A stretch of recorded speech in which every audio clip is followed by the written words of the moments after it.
Hello, അമ്മ മനസ്സിൻ്റെ പുതിയൊരു എപ്പിസോഡിലേക്ക് എല്ലാവർക്കും സ്വാഗതം. ചാനൽ ആദ്യമായിട്ട് കാണുന്നവരാണെങ്കിൽ ഒന്ന് സബ്സ്ക്രൈബ് ചെയ്തിട്ട് ലൈക്ക് ചെയ്യണേ. അങ്ങനെ പുതിയ വർക്ക് സ്റ്റാർട്ട് ചെയ്യാൻ വേണ്ടി പോവുകയാണ് ചന്ദ്രികയും സിദ്ധാർത്ഥും മഹേന്ദ്രനും ലക്ഷ്മിയും ഒക്കെ. അപ്പോൾ അതിനുള്ള പൂജകളൊക്കെ നടത്തിക്കൊണ്ടിരിക്കുകയാണ്. മലരും അവരുടെ കൂടെ കമ്പനിയിൽ ഉണ്ടായിരുന്നു.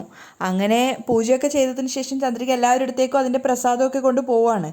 ആ സമയത്ത് സിദ്ധു ആദ്യം തന്നെ കുറച്ച് ചന്ദനം എടുത്തിട്ട് അവൻ്റെ നെറ്റിയിൽ തൊട്ടതിന് ശേഷം ചന്ദ്രികയ്ക്കും തൊട്ട് കൊടുക്കുകയാണ്. അപ്പോൾ അത്രയും പേരുടെ മുന്നിൽ വെച്ച് ചെയ്തതുകൊണ്ട് ചന്ദ്രിക ആകെ ചമ്മലോടെ നിൽക്കുന്നുണ്ട്. ചന്ദ്രിക സിദ്ധുവിനോട് ചോദിക്കുകയാണ്, അയ്യോ അവരൊക്കെ കാണും സർ, എന്തിനാ വെച്ചത്? അപ്പോൾ സിദ്ധു പറയുന്നുണ്ട്, അതൊന്നും കുഴപ്പമില്ല ചന്ദ്രിക, പക്ഷേ ഇതൊക്കെ കണ്ടുകൊണ്ടിരുന്ന മലരിൻ്റെ മനസ്സിൽ വല്ലാത്തൊരു സങ്കടം നിറയാണ്. പക്ഷേ മലരിൻ്റെ കുഞ്ഞു ഹൃദയം വേദനിച്ചത് ആരും തന്നെ ശ്രദ്ധിച്ചിട്ടുണ്ടായിരുന്നില്ല. സിദ്ധാർത്ഥാണെങ്കിൽ ചന്ദ്രികയോടുള്ള പ്രണയം കൊണ്ടാണ് ചെയ്തതും. അങ്ങനെ അതിനുശേഷം ചന്ദ്രിക ആ തട്ട് അവിടെ വെക്കുകയാണ്. അപ്പോൾ മഹേന്ദ്രൻ ജോലിക്കാരോടായിട്ട് പറയുന്നുണ്ട്, ഇത് വലിയൊരു പ്രൊജക്റ്റാണ്, നമ്മളെല്ലാവരും ചേർന്ന് നന്നായിട്ട് ചെയ്യുകയാണെങ്കിൽ ഒരുപാട് ലാഭം കമ്പനിക്ക് വരും. അങ്ങനെ ലാഭം ഉണ്ടായ ചന്ദ്രിക നിങ്ങൾക്ക് എല്ലാവർക്കും അത് തുല്യമായിട്ട് വീതിക്കും. അതുകൊണ്ട് തന്നെ നിങ്ങളെല്ലാവരും പൂർണ്ണ മനസ്സോടെ ആയിരിക്കണം ഈ ജോലി ചെയ്യേണ്ടത്. അപ്പോൾ ആ കമ്പനിയിലുള്ള സീനിയറായ ഒരു ചേച്ചി പറയുന്നുണ്ട്, തീർച്ചയായിട്ടും സർ, നിങ്ങൾ ഞങ്ങൾക്ക് വേണ്ടി എത്രയൊക്കെയോ കാര്യങ്ങൾ ചെയ്തിട്ടുണ്ട്. നിങ്ങൾക്ക് വേണ്ടി ജോലി ചെയ്യുന്നതിൽ ഞങ്ങൾ എന്തെങ്കിലും അപാകത കാണിക്കുമെന്ന് നിങ്ങൾക്ക് തോന്നുന്നുണ്ടോ? അപ്പോൾ മഹേന്ദ്ര സന്തോഷത്തോടെ പറയാണ്, ഇത് കേൾക്കുമ്പോൾ തന്നെ എനിക്ക് ഒത്തിരി സന്തോഷമാവുന്നുണ്ട്. ശരി, വാ നമുക്കെല്ലാവർക്കും ജോലി ചെയ്യാം. അങ്ങനെ എല്ലാവരും ജോലി ചെയ്യാൻ വേണ്ടിയിട്ട് ആരംഭിക്കുകയാണ്. കഴിഞ്ഞ വർക്ക് പോലെ തന്നെ ഇപ്രാവശ്യവും മഹേന്ദ്രനും ലക്ഷ്മിയും ചന്ദ്രികയും സിദ്ധുവും ഒക്കെ വർക്കിൽ വേണ്ടിയിട്ട് നന്നായിട്ട് വർക്ക് ചെയ്യുന്നുണ്ടായിരുന്നു. കട്ട് ചെയ്യുന്നതൊക്കെ മഹേന്ദ്രനാണ്, ലക്ഷ്മിയും ചന്ദ്രികയൊക്കെ സ്റ്റിച്ചിങ് ചെയ്യുന്നുണ്ടായിരുന്നു.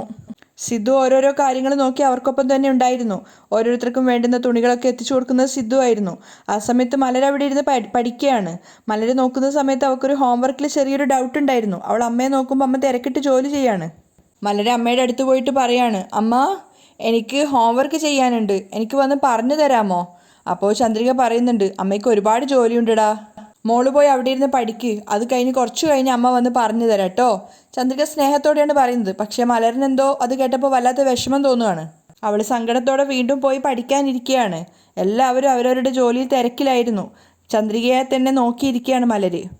ചന്ദ്രിക ചെയ്തുകൊണ്ടിരുന്ന ജോലി പൂർത്തിയായപ്പോൾ അവൾ എഴുന്നേറ്റ് മലറിൻ്റെ അടുത്തേക്ക് പോവുകയാണ്. എന്നിട്ട് സ്നേഹത്തോടെ മകളുടെ തലയിൽ കൈവച്ചുകൊണ്ട് ചോദിക്കുന്നുണ്ട്, മലർ, അമ്മ എന്ത് ഹോംവർക്ക് ഇനി പറഞ്ഞു തരേണ്ടത് മോക്ക്? അപ്പോൾ മലര് പറയുന്നുണ്ട്, ഈ കണക്ക് എനിക്ക് മനസ്സിലാവുന്നേ ഇല്ല, ഇതെനിക്കൊന്ന് പറഞ്ഞതാ അമ്മ. ശരി എന്ന് പറഞ്ഞിട്ട് ചന്ദ്രിക പറഞ്ഞു കൊടുക്കാൻ ശ്രമിക്കുകയാണ്. ആ സമയത്താണ് കട്ട് ചെയ്തുകൊണ്ടിരുന്ന സിദ്ധുവിന് ചെറിയൊരു കൺഫ്യൂഷൻ ആവുകയാണ് മെഷർമെൻറ്റിൻ്റെ കാര്യത്തിൽ. അവൻ ചുറ്റിലും നോക്കുന്ന സമയത്ത് ചന്ദ്രിക മലറിനെ പഠിപ്പിക്കുകയാണ്. അപ്പോൾ സിദ്ധു ശബ്ദത്തോടെ വിളിക്കുകയാണ്, ചന്ദ്രിക ഒരു മിനിറ്റ് ഒന്നിങ്ങോട്ട് വാ. അപ്പോൾ മലറിനെ പഠിപ്പിക്കുന്നത് അവിടെ നിർത്തിയിട്ട് ചന്ദ്രിക വേഗം അങ്ങോട്ടേക്ക് ചെല്ലുകയാണ്. അമ്മ ഇപ്പോൾ വരാവേ, മോള് പഠിക്ക് എന്ന് പറഞ്ഞിട്ടാണ് പോകുന്നത്. അതും മലറിന് വല്ലാത്തൊരു വിഷമമുള്ള ഫീൽ തന്നെയാണ് ഉണ്ടാക്കിയത്. അപ്പോൾ സിദ്ധുവിൻ്റെ അടുത്ത് പോയ സമയത്ത് സിദ്ധു ചന്ദ്രികയോട് പറയുന്നുണ്ട്, ചന്ദ്രിക നീ ഈ മെഷർമെൻറ്റ് നോക്ക്, ഇതിലെന്തോ ഒരു തെറ്റുള്ളത് പോലെ എനിക്ക് തോന്നുന്നു. തുണി കട്ട് ചെയ്തതിന് ശേഷമാണ് ഇത് ശ്രദ്ധിച്ചിരുന്നെങ്കിൽ പിന്നെ തുണി ഒരു ഉപകാരം ഇല്ലാതെ ആയിപ്പോവും. കട്ട് ചെയ്യുന്നതിന് മുന്നേ മെഷർമെൻറ്റിൽ എന്തെങ്കിലും തെറ്റുണ്ടോ എന്ന് ഒന്നുകൂടി ക്രോസ് ചെയ്ത് നോക്ക്. അപ്പോൾ സിദ്ധുവും ചന്ദ്രികയും തമ്മിൽ സംസാരിക്കുന്നത് തന്നെ നോക്കി നിൽക്കുകയാണ് മലര്. ശരി സർ എന്ന് പറഞ്ഞിട്ട് ചന്ദ്രികയും ആ ക്ലോത്തിൽ വന്നിട്ടുണ്ടായിരുന്ന മെഷർമെൻറ്റിൻ്റെ കാര്യങ്ങളൊക്കെ നോക്കുകയാണ്. മലരാണെങ്കിൽ അവരെ തന്നെ നോക്കിക്കൊണ്ട് നിൽക്കുന്നുണ്ട്. കുറച്ച് കഴിഞ്ഞപ്പോൾ അവൾ വീണ്ടും പോയിട്ട് ചന്ദ്രികയോട് പറയുന്നുണ്ട്, അമ്മ എനിക്ക് വന്നിട്ട് ഹോംവർക്ക് പറഞ്ഞതാ അമ്മ. അപ്പോൾ ചന്ദ്രിക അവിടെ തിരക്കായതുകൊണ്ട് വീണ്ടും മലരിനോട് പറയുന്നുണ്ട്, അമ്മ കുറച്ച് തിരക്കിലാടാ ഉള്ളത്, മോള് പോയിട്ട് ബാക്കിയുള്ള ഹോംവർക്കൊക്കെ ചെയ്, അപ്പോഴേക്കും അമ്മ വരാം. മലര് സങ്കടത്തോടെ അവരെ തന്നെ നോക്കിക്കൊണ്ട് നിൽക്കുകയാണ്. അവർ രണ്ടുപേരും മലറിനെ ശ്രദ്ധിക്കാതെ ആ ഒരു മെഷർമെൻറ്റിൻ്റെ കാര്യങ്ങൾ സംസാരിച്ചുകൊണ്ടിരിക്കുകയാണ്. അവൾ വീണ്ടും പോയിട്ട് ഹോംവർക്ക് ചെയ്യുന്നിടത്ത് തന്നെ ഇരിക്കുന്നുണ്ട്. പക്ഷേ അവളുടെ മനസ്സ് കലങ്ങിയത് കൊണ്ട് തന്നെ ഹോംവർക്ക് ചെയ്യാൻ സാധിക്കുന്നുണ്ടായിരുന്നില്ല. സങ്കടത്തോടെ ബുക്ക് നോക്കിയിട്ട് അവിടെ ഇരിക്കുകയാണ്. സിദ്ധു ചന്ദ്രികയോട് സംസാരിച്ചുകൊണ്ടിരിക്കുമ്പോഴാണ് പെട്ടെന്ന് അവനെ കാഴ്ച കാണുന്നത്, മലര് വിഷമത്തോടെ ഇരിക്കുന്നത്. അപ്പോൾ സിദ്ധു ചന്ദ്രികയോട് പറയുന്നുണ്ട്, നീ ഇതൊന്ന് ക്രോസ് ചെക്ക് ചെയ്യ്, ഞാൻ ഇപ്പോൾ വരാം എന്ന് പറഞ്ഞിട്ട് വേഗം മലറിൻ്റെ അടുത്തേക്ക് പോവാണ്. സ്നേഹത്തോടെ പോയിട്ട് മലറിനോട് ചോദിക്കുന്നുണ്ട്, മലർക്കുട്ടി എന്താ മാത്സിൽ ഡൗട്ടുണ്ടോ? ഞാൻ നിനക്ക് പറഞ്ഞു തരാം. മലര് പറയാണ്, പറ എന്താ മോക്ക് പറഞ്ഞു തരേണ്ടത്? അപ്പോൾ മാത്സിൽ ഡൗട്ട് എന്താണെന്ന് വെച്ച് കഴിഞ്ഞാൽ മലര് പറഞ്ഞു കൊടുക്കുകയാണ്. ഓ ഇതാണോ, ഇത് വളരെ എളുപ്പമല്ലേടാ എന്ന് പറഞ്ഞിട്ട് സിദ്ധു അത് വളരെ എളുപ്പത്തിൽ തന്നെ മലറിനെ പഠിപ്പിച്ചു കൊടുക്കുകയാണ്. സിദ്ധു ലാഘവത്തോടെ തന്നെ പഠിപ്പിച്ചതുകൊണ്ട് മലറിന് പെട്ടെന്ന് അത് മനസ്സിലാവുന്നുണ്ടായിരുന്നു. പെട്ടെന്ന് തന്നെ അവൾ പറയാണ്, എനിക്ക് മനസ്സിലായി സിദ്ധു എന്ന്. ആ സമയത്ത് സിദ്ധാർത്ഥിനെ തന്നെ നോക്കിയിരിക്കുകയാണ് മലര്. അവളുടെ മുഖത്ത് തെളിച്ചമുണ്ടായിരുന്നില്ല. അപ്പോൾ സിദ്ധു ചോദിക്കുന്നുണ്ട്, എന്താടാ ഇങ്ങനെ എന്നെ തന്നെ നോക്കിക്കൊണ്ടിരിക്കുന്നത്? അപ്പോഴാണ് മലര് ചോദിക്കുന്നത്, നീ എന്താ സിദ്ധു പണ്ട് സംസാരിക്കുന്നത് പോലെ എന്നോട് ഇപ്പോൾ സംസാരിക്കാത്തത്? എൻ്റെ കൂടെ കളിക്കാനൊന്നും വരുന്നില്ലല്ലോ. അത് കേട്ട് സിദ്ധു സ്നേഹത്തോടെ പറയാണ്, കളിക്കാൻ നേരെയില്ലാട്ടേടാ മോളെ, എനിക്ക് ഒരുപാട് ജോലി തിരക്കുണ്ടല്ലോ. മോൾ അങ്ങോട്ട് നോക്ക്, എത്രമാത്രം ജോലിയുണ്ടെന്ന്. ഈ ജോലിയൊക്കെ ചെയ്തു തീർക്കണ്ടേ. അതുകൊണ്ടാണ് മോളുടെ കൂടെ കളിക്കാനൊന്നും ടൈം കിട്ടാത്തത്. ഈ ജോലിയൊക്കെ കഴിഞ്ഞാൽ ഞാൻ മലർക്കുട്ടിയുടെ കൂടെ ഒക്കെ കളിക്കൂട്ടോ. പക്ഷെ അപ്പോഴും മലരിൻ്റെ മുഖം തെളിയുന്നില്ല. അവൾ സിദ്ധുവിനോട് വീണ്ടും ചോദിക്കുകയാണ്, എന്തുകൊണ്ടാണ് പൂജ ചെയ്ത സമയത്ത് വിഭൂതി എടുത്തിട്ട് അമ്മയ്ക്ക് മാത്രം വെച്ചു കൊടുത്തത്, എനിക്ക് വെച്ച് തരാഞ്ഞത്? മലരിൻ്റെ ആ നിഷ്കളങ്കമായ ചോദ്യം കേട്ടപ്പോൾ സിദ്ധു ശരിക്കും ഒന്ന് ഞെട്ടിപ്പോയിട്ടുണ്ടായിരുന്നു. അത് മലരിൻ്റെ മനസ്സിനെ അത്രയേറെ വിഷമിപ്പിച്ചിട്ടുണ്ടായിരുന്നു എന്നുള്ളത് സിദ്ധു അപ്പോഴാണ് ശ്രദ്ധിക്കുന്നത്. അപ്പോൾ മലര് വീണ്ടും ചോദിക്കുന്നുണ്ട്, പറ സിദ്ധു, എന്താ എനിക്ക് വെച്ച് തരാഞ്ഞത്? സിദ്ധു കുറ്റബോധത്തോടെ പറയുന്നുണ്ട്, ഏയ് മറന്നു പോയതാടാ, മോൾ ഹോംവർക്ക് ചെയ്യട്ടോ, ഞാനിപ്പോൾ വരാം. സിദ്ധു കുറ്റബോധത്തോടു കൂടി തന്നെയാണ് അവിടുന്ന് എഴുന്നേറ്റ് പോകുന്നത്. കുറച്ചു ദൂരം നടന്നപ്പോൾ വീണ്ടും തിരിഞ്ഞ് മലരിനെ നോക്കുന്നുണ്ട്. മലര് സിദ്ധുവിനെ തന്നെ നോക്കിക്കൊണ്ട് നിൽക്കുകയാണ്. മലരിൻ്റെ മനസ്സിനെ അത് എത്രത്തോളം വേദനിപ്പിച്ചു എന്നുള്ളത് അവളുടെ മുഖത്ത് നിന്ന് സിദ്ധുവിന് മനസ്സിലാവുന്നുണ്ടായിരുന്നു. അല്പനേരം കൂടെ കഴിഞ്ഞപ്പോൾ എല്ലാവരും അവരവരുടെ ജോലി തിരക്കിലാണ്. അപ്പോൾ മലരിന് വിശക്കുന്നുണ്ടായിരുന്നു. അതുകൊണ്ട് മലര് വന്നിട്ട് ചന്ദ്രികയോട് പറയുന്നുണ്ട്, അമ്മ എനിക്ക് വിശക്കുന്നമ്മ. അപ്പോൾ ചന്ദ്രിക പറയുന്നുണ്ട്, ഭക്ഷണമൊക്കെ അവിടെ ഉണ്ട് മോളെ, എൻ്റെ മോള് പോയി എടുത്ത് കഴിച്ചോ. അപ്പോൾ മലര് വീണ്ടും ചെറിയ കുട്ടിയായിട്ട് തന്നെ വാശി പിടിക്കുകയാണ്, എനിക്ക് അമ്മ വാരിത്തരുമോ? അമ്മയ്ക്ക് ഒരുപാട് ജോലിയുണ്ടടാ, ഇപ്പം എനിക്ക് മോൾക്ക് വാരിത്തരാൻ ടൈമില്ല, എൻ്റെ മോൾ എടുത്തു പോയി കഴിക്ക്. അതൊക്കെ മലരിനെ വല്ലാതെ അസ്വസ്ഥപ്പെടുത്തുന്നുണ്ടായിരുന്നു. മലര് സങ്കടത്തോടെ ഭക്ഷണം ഇരിക്കുന്ന ആ ഒരു സ്ഥലത്ത് പോവുകയാണ്. ആരും തന്നെ അവൾ ശ്രദ്ധിക്കുന്നുണ്ടായിരുന്നില്ല. മലര് പോയിട്ട് ഭക്ഷണമൊന്നും എടുത്ത് കഴിക്കാതെ അവിടെ തന്നെ ഒറ്റയ്ക്ക് ഇരിക്കുകയാണ്. ഇങ്ങനെ പെട്ടെന്നാണ് കയ്യിലുണ്ടായിരുന്ന കത്രിക താഴത്ത് വീണപ്പോൾ ലക്ഷ്മി എടുക്കാൻ വേണ്ടി നോക്കുകയാണ്. അപ്പോഴാണ് ലക്ഷ്മി കാണുന്നത് മലർ അവിടെ ഒറ്റയ്ക്ക് വിഷമിച്ചിരിക്കുന്നത്. ലക്ഷ്മി വേഗം തന്നെ മലറിൻ്റെ അടുത്തേക്ക് വന്നിട്ട് അവളുടെ അടുത്തായിട്ട് അവിടെ ഇരുന്നിട്ട് ചോദിക്കുന്നുണ്ട്, മലർ എന്താടാ ഇവിടെ വന്നിരിക്കുന്നത്? അമ്മയുടെ അടുത്ത് എനിക്ക് വിശക്കുന്നു എന്ന് പറഞ്ഞു, പക്ഷേ നീ തന്നെ പോയി ഒറ്റയ്ക്കെടുത്ത് കഴിക്കുമെന്ന് പറഞ്ഞു. ഓ, അതാണോ എൻ്റെ മോൾ ഇങ്ങനെ ഇരുന്നത്? ശരി, മുത്തശ്ശി മോക്ക് വാരിത്തരട്ടെ. മലര് സമ്മതിക്കുകയാണ്. അപ്പം തന്നെ ലക്ഷ്മി വേഗം ഒരു പാത്രം എടുത്തിട്ട് കുട്ടിക്ക് ചോറെടുക്കുകയാണ്. എന്നിട്ട് മലരിനത് വാരി കൊടുക്കുന്നുണ്ട്. പക്ഷെ ആ സമയത്തൊക്കെ മലര് നോക്കുന്നത് ചന്ദ്രികയാണ്. ചന്ദ്രികയാണെങ്കിൽ മലരിനെ ശ്രദ്ധിക്കുന്ന പോലും ഉണ്ടായിരുന്നില്ല. അവളുടെ ജോലിയിൽ മുഴുകിയിരിക്കുകയായിരുന്നു. അത് മലരിനെ വല്ലാതെ വിഷമിപ്പിക്കുന്നുണ്ടായിരുന്നു. മുത്തശ്ശി ഭക്ഷണം വാരി കൊടുക്കുകയാണെങ്കിലും അവൾ ലക്ഷ്മിയോട് ചോദിക്കുന്നുണ്ട്, മുത്തശ്ശി എന്താ മുത്തശ്ശി അമ്മയ്ക്ക് ഒന്നിനും സമയമില്ലാത്തത്? ഭക്ഷണം പോലും വാരിത്തരുന്നില്ല. അപ്പോൾ ലക്ഷ്മി പറയുന്നുണ്ട്, അമ്മ ജോലി തിരക്ക് കൊണ്ടല്ലേടാ, ഇതിനൊക്കെയാണ് എൻ്റെ മോള് ദേഷ്യപ്പെടുന്നേ. മുത്തശ്ശിയുടെ അടുത്ത് വന്ന് ചോദിക്കുകയാണെങ്കിൽ മുത്തശ്ശി വാരിത്തരും കേട്ടോ എന്ന് പറഞ്ഞ് വെള്ളമൊക്കെ എടുത്ത് കൊടുക്കുകയാണ്. കുറച്ചുകൂടെ ഭക്ഷണം തരട്ടെ മോക്ക്? മതി മുത്തശ്ശി, മലര് പറയുന്നുണ്ട്. അപ്പോൾ അവളുടെ വായൊക്കെ തുടച്ചു കൊടുത്തിട്ട് ലക്ഷ്മിയോട് മലര് പറയാണ്, മുത്തശ്ശി എനിക്കിവിടെ ഇരിക്കുമ്പോൾ ഭയങ്കരമായിട്ട് ബോറടിക്കുന്നു. ശരി, കുറച്ചു നേരം പുറത്തു പോയിട്ട് മോള് കളിച്ചോ. ഓക്കെ മുത്തശ്ശി എന്ന് പറഞ്ഞിട്ട് മലര് പുറത്തേക്ക് പോവുകയാണ്. പക്ഷെ ആ കുഞ്ഞിൻ്റെ മനസ്സിലുണ്ടായ ആ ചോദ്യങ്ങളൊക്കെ ലക്ഷ്മിയെയും അസ്വസ്ഥപ്പെടുത്തുന്ന ചോദ്യങ്ങൾ തന്നെയായിരുന്നു. കുറച്ചുകൂടെ സമയം കഴിഞ്ഞപ്പോഴേക്കും എല്ലാവർക്കുള്ള ടിഫിനുമായിട്ട് സിദ്ധാർത്ഥ് അങ്ങോട്ടേക്ക് വന്നിട്ടുണ്ടായിരുന്നു.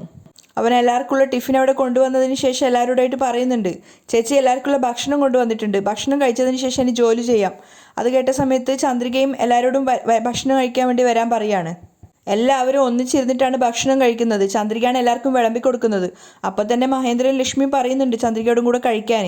അപ്പോൾ അവൾ പറയുകയാണ്, എല്ലാവരും കഴിക്കാനിരുന്ന് കഴിഞ്ഞാൽ ഭക്ഷണം വിളമ്പി തരാൻ ആരുമില്ലല്ലോ, ഞാൻ അതിന് ശേഷം കഴിച്ചോളാം, നിങ്ങളെല്ലാവരും കഴിക്കുക. അങ്ങനെ അവരെല്ലാവരും ഭക്ഷണം കഴിച്ചതിന് ശേഷം പാത്രവുമായിട്ട് പോവുകയാണ് കഴുകാൻ വേണ്ടിയിട്ട്. അപ്പോൾ അവസാനം സിദ്ധാർത്ഥും ചന്ദ്രികയും മാത്രമായി അവിടെ. ബാക്കിയുണ്ടായിരുന്ന ഭക്ഷണമൊക്കെ ഒരുവിധം സിദ്ധാർത്ഥിൻ്റെ പ്ലേറ്റിലേക്ക് ചന്ദ്രിക മാറ്റിയിട്ടുണ്ടായിരുന്നു.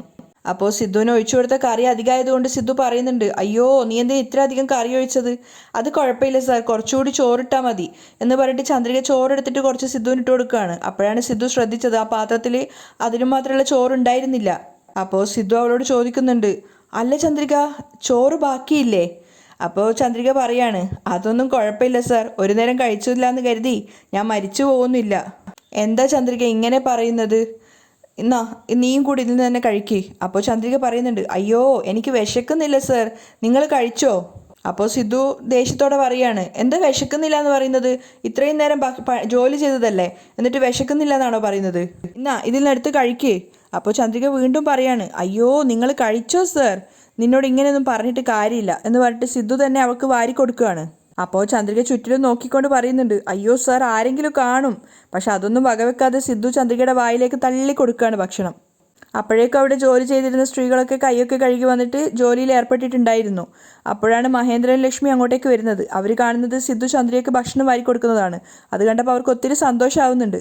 സിദ്ധുവും ചന്ദ്രിക അവരെ കണ്ടിട്ടുണ്ടായിരുന്നില്ല. ചന്ദ്രികയ്ക്ക് ഭക്ഷണം തൊണ്ടയിൽ കുടുങ്ങിയപ്പോൾ സിദ്ധു വേഗം വെള്ളം എടുത്ത് കൊടുക്കുകയാണ് കുടിക്കാൻ വേണ്ടി.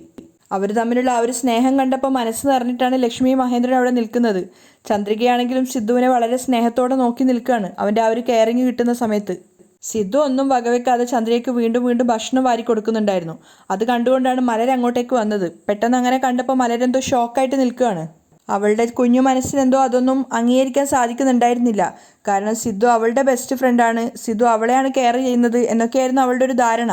അപ്പോൾ അമ്മയാണ് സിദ്ധു കെയർ ചെയ്യുന്നത്, തന്നെ കെയർ ചെയ്യുന്നില്ല എന്നൊക്കെ കണ്ടപ്പോൾ മലറിനത് വല്ലാത്ത വിഷമായിട്ടുണ്ടായിരുന്നു. അവൾ അകത്തേക്ക് വരാതെ പെട്ടെന്ന് തന്നെ പുറത്തേക്ക് ഇറങ്ങി പോവുകയാണ്. പക്ഷെ ആ സമയത്ത് മഹേന്ദ്രൻ ലക്ഷ്മിക്കാണെങ്കിൽ ഒത്തിരി സന്തോഷമാവുകയാണ് സിദ്ധുവും ചന്ദ്രികയും തമ്മിലുള്ള ആ ഒരു സ്നേഹം കാണുന്ന സമയത്ത്. അവർ രണ്ടുപേരും ഭക്ഷണം വാരിക്കൊടുക്കുന്നിടത്ത് മഹേന്ദ്രൻ ലക്ഷ്മിയും വന്നപ്പോൾ ചന്ദ്രിക ഒന്ന് പതറി നിൽക്കുകയാണ്. അപ്പോൾ മഹേന്ദ്രൻ കളിയാക്കിക്കൊണ്ട് പറയുന്നുണ്ട്, എന്താ സിദ്ധു, ഞങ്ങൾ പോയതിന് ശേഷം ചന്ദ്രികയോടുള്ള സ്നേഹം കുറച്ചുകൂടി കൂടിയോ? അത് കേട്ട് ചന്ദ്രികയും നാണത്തോടെ ചിരിക്കുകയാണ്. അപ്പോൾ സിദ്ധു പറയുന്നുണ്ട്, അയ്യോ അങ്കിൾ, അങ്ങനെയൊന്നുമില്ല അങ്കിൾ. ഇവിടെ ഉണ്ടായിരുന്ന ഭക്ഷണം മുഴുവൻ ചന്ദ്രിക നമുക്കൊക്കെ വിളമ്പി തന്നു തീർത്തു. ചന്ദ്രികയ്ക്ക് കഴിക്കാൻ ഇവിടെ ഭക്ഷണമൊന്നും ഉണ്ടായിരുന്നില്ല. അതുകൊണ്ട് കഴിക്കാൻ വേണ്ടിയിട്ട് എൻ്റെ ഭക്ഷണം കൊടുത്ത സമയത്ത് അവൾ കഴിക്കുന്നുമില്ല. അതുകൊണ്ടാണ് ഞാൻ വാരിക്കൊടുത്തത്. അപ്പോൾ ലക്ഷ്മിയും പറയുന്നുണ്ട്, എന്താ ചന്ദ്രിക ഇത്, നിനക്കുള്ള ഭക്ഷണം എടുത്തു വെച്ചിട്ടല്ലേ നീ മറ്റുള്ളവർക്കൊക്കെ കൊടുക്കേണ്ടത്? അതിനൊന്നും ഒരു കുഴപ്പമില്ല അമ്മ. ഇതാ ഇപ്പം ഞാൻ ഭക്ഷണം കഴിച്ചല്ലോ. ശരി, ഞാനിതൊക്കെ കഴുകിയിട്ട് വെച്ചിട്ട് വരാം. നിങ്ങളെല്ലാവരും അകത്ത് പോയി ജോലി ചെയ്തോ എന്ന് പറഞ്ഞിട്ട് ചന്ദ്രിക പാത്രങ്ങളൊക്കെ എടുത്തിട്ട് കഴുകാൻ വേണ്ടി പോവാണ്. ആ സമയത്ത് അവിടെ മലർ സങ്കടത്തോടെ ഇരിക്കുന്നുണ്ടായിരുന്നു. ചന്ദ്രികയാണെങ്കിൽ മലറിൻ്റെ ആ ഒരു മാറ്റമൊന്നും മനസ്സിലാവാതെ സന്തോഷത്തോടെയാണുള്ളത്. സിദ്ധാർത്ഥിൻ്റെ ആ ഒരു സ്നേഹവും കിട്ടുന്ന സമയത്ത് അവൾ വന്ന് നോക്കുമ്പോൾ മലർ അവിടെ ഇരിക്കുകയാണ് വിഷമത്തോടെ. മലറിൻ്റെ അടുത്ത് പോയിട്ട് ചോദിക്കുന്നുണ്ട്, ഇതെന്താ മോൾ ഇവിടെ വന്നിരിക്കുന്നത്? എനിക്ക് വല്ലാതെ ബോറടിക്കുന്നു അമ്മ അതിനകത്ത് ഇരുന്നിട്ട്. മലർ പുറത്ത് ഭാവഭേദങ്ങളൊന്നും ഇല്ലാതെയാണ് ചന്ദ്രികയോട് പറയുന്നത്. ശരി, കുറച്ചു നേരം കാഴ്ചകളൊക്കെ കണ്ടിട്ട് അകത്തേക്ക് വന്നിരിക്കണം കേട്ടോ, ചന്ദ്രിക മലരിനോട് പറയാണ്. മലരത് സമ്മതിക്കുന്നുണ്ട്.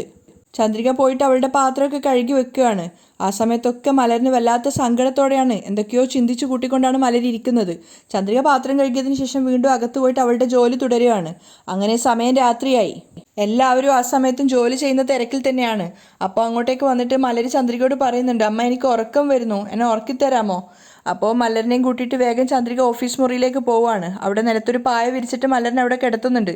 എന്നിട്ട് മലറിനെ ഉറക്കാൻ വേണ്ടി നോക്കുകയാണ്. അപ്പോൾ മലരി ചന്ദ്രികയോട് ചോദിക്കുകയാണ്, അമ്മ കൂടെ എൻ്റെ അടുത്ത് കിടക്കാമോ?